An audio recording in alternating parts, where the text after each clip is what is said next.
অনেক দিনই ধরেই ভাবছি যে চিকেন রান্না করব। কারণ চিকেন তো আমরা প্রতিদিনই খাই, আমাদের খেয়ে খেয়ে একদম অরুচি হয়ে গেছে। কারণ বাবা তো জিম টিম করে, বডি বিল্ডিং করে, ওই জন্য চিকেন তো হামেশাই আমাদের প্রতিদিনই 1 কেজি করে মাংস আমাদের লাগে। তো কিছুদিন রান্না করিনি মাংস, আমাদেরও খেতে ভালো লাগছে না বলে বাবু বলছে যে কি মা, মা ভাত খাওয়ার সময় প্রতি অন্য কিছু দিয়ে খাচ্ছে, মা চিকেন খাবো চিকেন খাবো। দেখুন এখন কিভাবে খেলা করছে, যখনই আমি রান্না করতে আসব তখনই ও আমার কাছে চলে আসবে। এই গরমের মধ্যে ও কিছু না কিছু নিয়ে ঠুকুস ঠুকুস ঠুকুস ঠুকুস করে খেলনা শুরু করে দেবে, খেলা।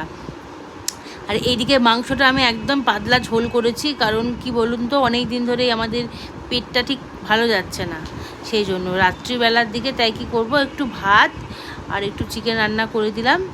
আর তাও ছেলের আবদারে করেছি এটা, দেখি যা খাবে খাবে, কারণ অনেক দিন চিকেন